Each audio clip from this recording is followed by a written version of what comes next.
Hi there, it's CEPA fellow Carrie Oderman. Welcome to the CEPA podcast, where we bring together leaders and experts from both sides of the Atlantic to explore the biggest challenges shaping our world today. We hope you enjoy the episode. Hello and welcome to the CEPA podcast. I'm Alina Polyakova, President and CEO of the Center for European Policy Analysis, or CEPA. I'm so delighted to have the opportunity to speak with a dedicated public servant whose career spans local leadership in Ohio to the NATO Parliamentary Assembly, and now almost 25 years serving the great state of Ohio, its 10th congressional district, Congressman Michael Turner, who is playing such a crucial role in shaping America's approach to security and broader international affairs. Congressman, welcome to the CEPA podcast. It's so wonderful to have you with us. Thank you for having me, and thank you also for your leadership and the leadership of CEPA. Thank you.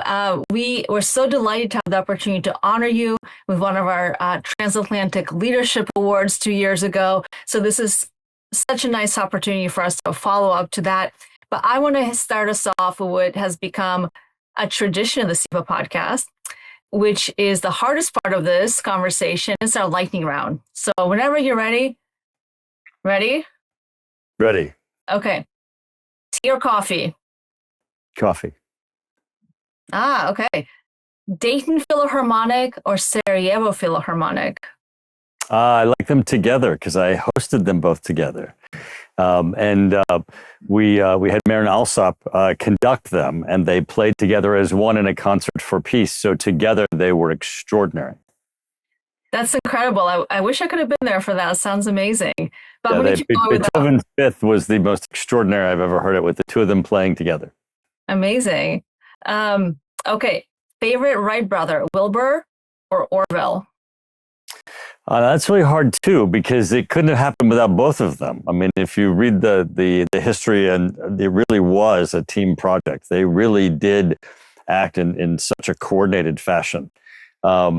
They dedicated their lives both to each other and to the accomplishment of flight. Together, the Wright brothers brought us all closer together. So it would have to be the brothers together. That's a very diplomatic answer. So you're staying neutral on that one. Okay, and I learned that the Wright brothers are actually from Ohio, even though a lot of folks don't associate them with Ohio because they did most of their test flights elsewhere. It's unfortunate in North Carolina to claim heroes have to claim people that vacationed there. Okay, I have two more for you. Dayton Dragons or Dayton Flyers? I'm an alum, so I have my MBA from the University of Dayton, but I built the stadium for the Dayton Dragons while I was mayor. So I worked to bring them there. I would have to pick the Dayton Dragons since I played a crucial role in them being in Dayton. Very good. And last question, your favorite book? I don't know. I mean, that's a tough one because there's just so many. I guess I'd have to go, if I was going to go for kids. I loved reading Charlotte's Web to my daughters. So I would say, Charlotte's Web. That's a great book for kids. I agree. Yeah. Well, thank you for taking part in that. I also learned that you're not a big sports fan. Neither am I, to be honest. I know a little bit, but just enough to get by. So you and I have that in common. I also learned that. The questions were structured a little bit more differently than usual, which are always usually so sports focused, but Thank you for having fun there. Yeah. Let's get into some more substance now. Yeah. You joined the U.S. Congress, you were elected in 2002, but before that, you served for 8 years as the mayor of Dayton. And I wanted to just ask you to reflect on your career, both as mayor for 8 years and then now almost 25 years serving in the People's House in Washington. When you think about those last 30-something years of a career, how do you reflect on the shift from being a local mayor to going into federal government, serving legislative branch? And how do you think about what the world looks like now versus when you first started your career in public service? The two jobs are somewhat similar because you're being an advocate for both your community and your nation, whatever your region, and in that I represent my community. They're not similar in that you're, as being the mayor, you're a little more hands-on. You live in your to-do list, where in Congress you go into the federal government and advocate for your community, and you do take on both national issues and local issues. But even as being a mayor, you are advocating on the state level, on the national level. But I think in all of them, you really do have to look to the future. You're trying to impact what's going to happen tomorrow. I think that's what really, I think, is the big motivational factor to anybody that picks up the issue of how are they going to go serve, either in a local position or in a national position, is that they're looking to the future and how can they go impact things and make them better for tomorrow. Just thinking about what the world looked like, let's say in 2002, when you first went to Congress, obviously it was, shortly after the attack on the United States, 9/11, fast forwarding to where we are now, where there's a lot of conflict in the world still, and certainly I think many of us worry that our own national security continues to be vulnerable for all kinds of different reasons. How do you think about, I guess, the security threats that are out there now, versus when you joined? Are we in a more serious moment now where you're more concerned, or do you feel like that moment after 9/11 was really the peak of our vulnerabilities? Well, I think the times are really very similar in that the vulnerabilities, the threats that we had then, the threats we have now, are really all because of neglect of our own understanding of that we have adversaries and not paying attention to the threats of those adversaries. In 9/11, we weren't really looking as to the threat of terrorism and how it can affect us and what we need to be doing, and then how it was evolving. And then during that period where we were focused on terrorism, we really weren't focusing on our major adversaries. We were coming off of the so self-declared peace dividend that really wasn't a peace dividend. And now here we are again with our adversaries of China and Russia, still with Iran and North Korea as emerging major threats. But really with China and Russia now having so modernized as a threat that in many ways some of their capabilities are bypassing our own. And we really need to reinvest, not just to ensure that we have capabilities that can deter those adversaries, but that we have capabilities that can match or exceed our adversaries. Because the whole aspect of being able to remain safe, both the United States and with our allies, is to ensure that collectively that our adversaries see that the deterrence is there, that they don't see our vulnerabilities as greater than what they see as the opportunity. And that's really what, when we don't plan to close those vulnerabilities, especially in a way that our adversaries assess them, then we're at risk. And I think that's what we're seeing now, is that as we turn to one threat versus another threat and ignore them, then it gets more risky for us. And for Russia and China, we have ignored those. And that's what we saw certainly with Ukraine, with the adventurousness of Russia, where Russia believed that the West's vulnerabilities were greater than the threat to Russia itself. So I want to talk about Ukraine and Russia's war against Ukraine a little bit. But before we get there, just going back to the reflection question that I asked you at the top, I was struck by the fact that you personally have been so engaged and involved in the Dayton Peace Accords and its legacy. I think that's very much a bright spot looking over a recent history of the last 30-something years. And of course, you were in your first year as mayor, right, when the Dayton Peace Accords were signed and negotiated in the city of Dayton. And I wanted to ask you a little bit more about how you think about the legacy of those peace accords. We just commemorated the 30th anniversary of the Dayton Peace Accords. For those of you listening in, of course, the DPA, as it's known, the Dayton Peace Accords ended a 3-year Bosnian war and genocide, claiming thousands of Bosnian Muslims, and created, relative stability in the Balkans. But it's a stability that I think is constantly being contested and tested, even over the last 30 years. I know you've stayed engaged on the region. I learned that you have become an honorary citizen of the city of Sarajevo just recently. How do you think about the legacy, what was a very successful diplomatic effort to end a very bloody conflict in the context of today's world, and as we think about where the Russian war against Ukraine might end, how it might end? Right.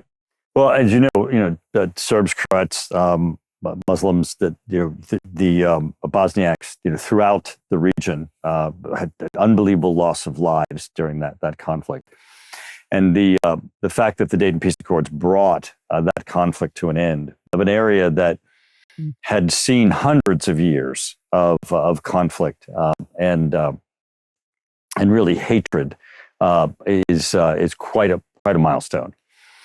And that peace has held, and that where there has not been conflict in the area. What it has not done, which is what I think is really sort of the failure that the West has not accomplished, the United States has not accomplished, the EU has not accomplished, is a lasting governance, and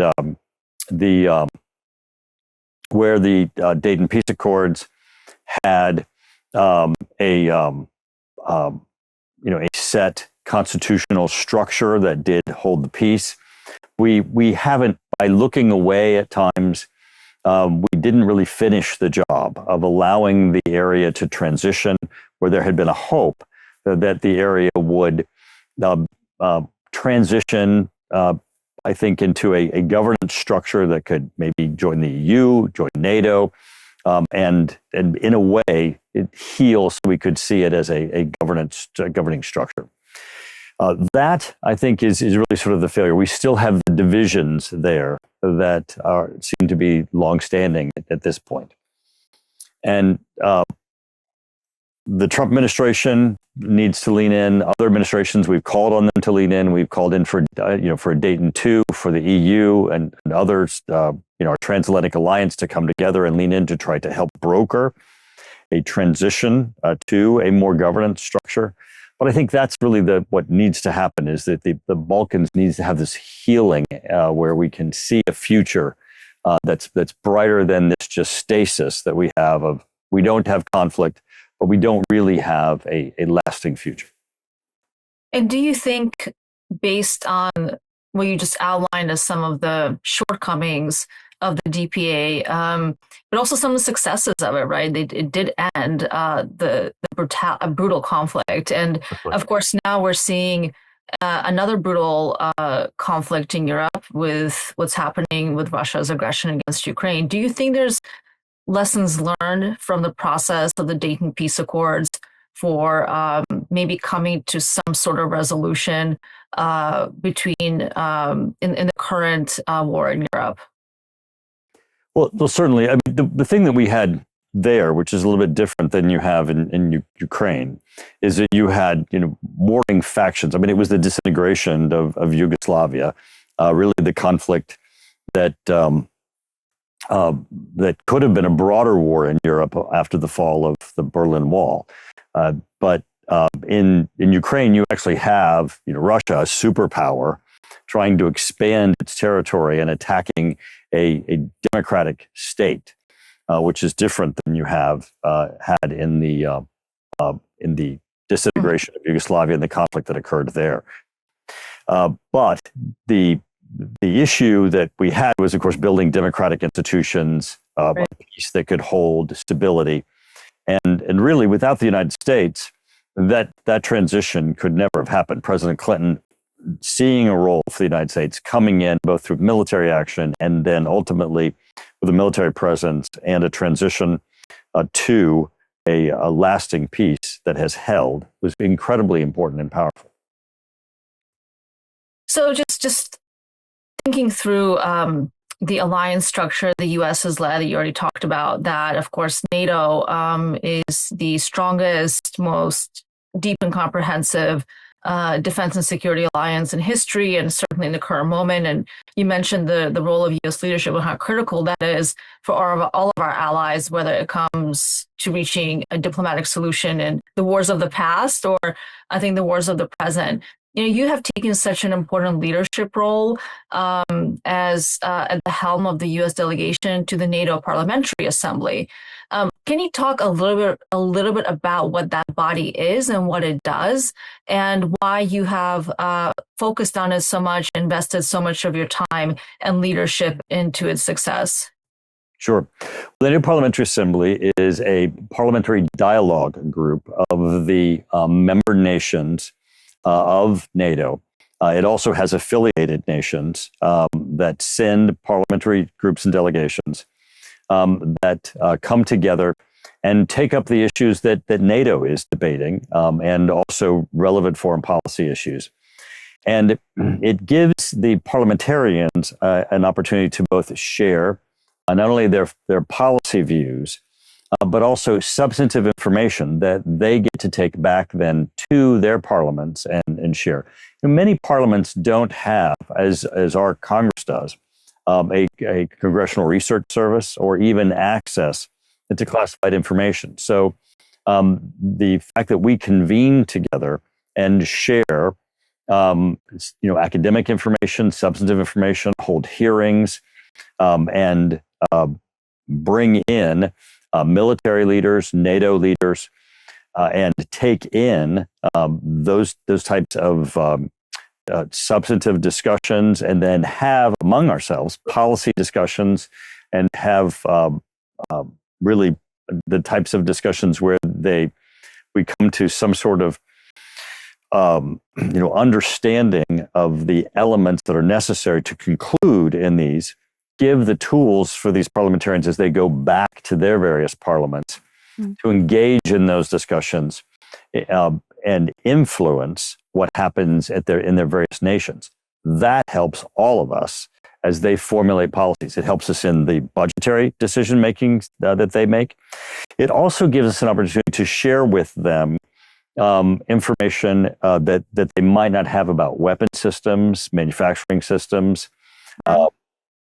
We do visits to industrial-based facilities, and even some military bases, so they can take those experiences and information right back to their parliamentary floors and share it with their other parliamentarians. In many ways, I tend to think of the NATO PA, which is an institution I've also been involved with for many years, as the connective tissue of the transatlantic alliance, because it provides opportunities for all of these direct diplomatic touch points between legislators. So given how much you interact with European legislators or European nations that are part of NATO, how do you assess, I guess, the current moment of the alliance? What are you hearing from your counterparts? How do you see the role of legislators when it comes to, I guess, shaping decisions about foreign policy in our respective countries?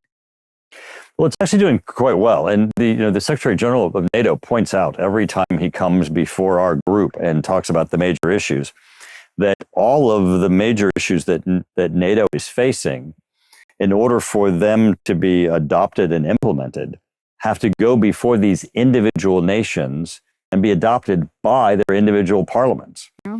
So as these parliamentarians come in and are convened in the NATO Parliamentary Assembly, and these that come tend to be their national security focused parliamentarians, and then go back to their various parliaments, they get to help influence and form the debate of those parliaments. They're going to adopt the approval processes for NATO's policies that are trying to be advanced by the NATO, at the NAC, of course, the ambassadors of the groups themselves, that are trying to advance NATO policy. So it really is that advanced group that gets to take the first look at how do we wrestle with these important decision-making issues. So I want to go back to Russia's war against Ukraine, which of course is a top priority for the alliance, for NATO, for our European partners and allies, and for the United States as well. We have just seen the 4-year mark of the anniversary of Russia's invasion of Ukraine. It's quite a grim anniversary to have to think about. But looking ahead, how do you think this ends? Where do you think it ends? What would you say we should expect in 2026 from a potential ceasefire, a peace deal, continued conflict? How do you see the war moving forward this year? Well, what is amazing is we reached this milestone. It's horrific as we look to it and the loss that has occurred. But the fact that the Ukrainians have held this line, that Russia, with all of its might, has pushed on Ukraine, and Ukraine has held this line without NATO being on that line, without the United States being on that line, with our aid and our support, our technology, our ingenuity backing Ukraine, but Ukraine standing there with their will and their force for liberty and freedom against the authoritarian aggression of Russia. It's astounding that Russia continues to falter and not move that line forward. That inspiration, I think, for all of us, is the lesson that we need to learn and that we need to support. And I think that that's what we need to see. And when we say, well, where is the future? It's like, well, that's the future. That's the lesson that we need to see, is that we need to support Ukraine's effort to ensure that aggression and authoritarianism does not win. And I think back from the very, very beginning when this started, that President Xi of China flew to Russia and stood next to Putin in what we call an open mic moment. And that's when, after they were all done and they were speaking casually to each other, not part of their event, President Xi turned and said, we, meaning the two of them, are bringing about change that hasn't happened in 100 years. And that means that, we know what that 100 years is. That's World War I and World War II. And what he means is that they want to relitigate authoritarianism, the fight between authoritarianism and democracy. And they believed that this time they could win it. But here we are 4 years later, and Ukraine is standing on that line, and authoritarianism isn't winning. And I think that's the lesson of this 4th anniversary, is that the West is standing behind Ukraine. Would you like to see the United States do more in support of Ukraine than we've already done? Well, the United States, for everything that everybody wants when they say more, the United States is doing a tremendous amount. That line is being held because of the United States, both in our ingenuity, our co-development of anti-drone technology, our air defense systems, our drone technology that has helped them in holding back the Russians. Certainly our weapon systems, our intelligence systems, our weapon delivery systems, our coordination of all of the allies and weapon supply systems. There's not a piece of weapon system that goes into Ukraine that doesn't go through the coordination system of the United States.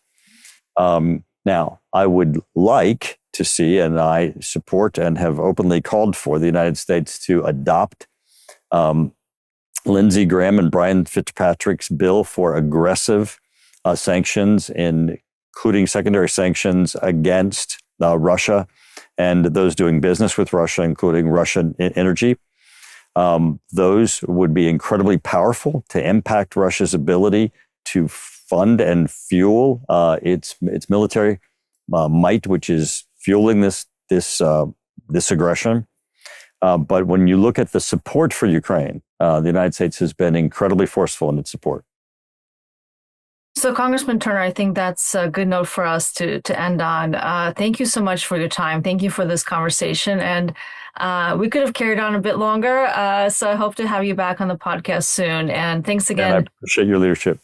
Thank you, sir. We appreciate your leadership, and I'll let you go off and do the hard work you do every day in the U.S. Congress. And thanks again, and we'll talk to you soon. Thank you so much. Take care.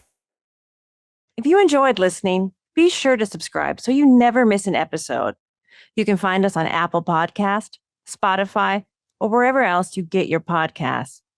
And to dive deeper into the issues shaping transatlantic policy, visit CEPA.org, where you'll find more expert analysis and research. And don't forget, you can find us all across social media for the latest updates, thought leadership, and exclusive content. Thanks for listening.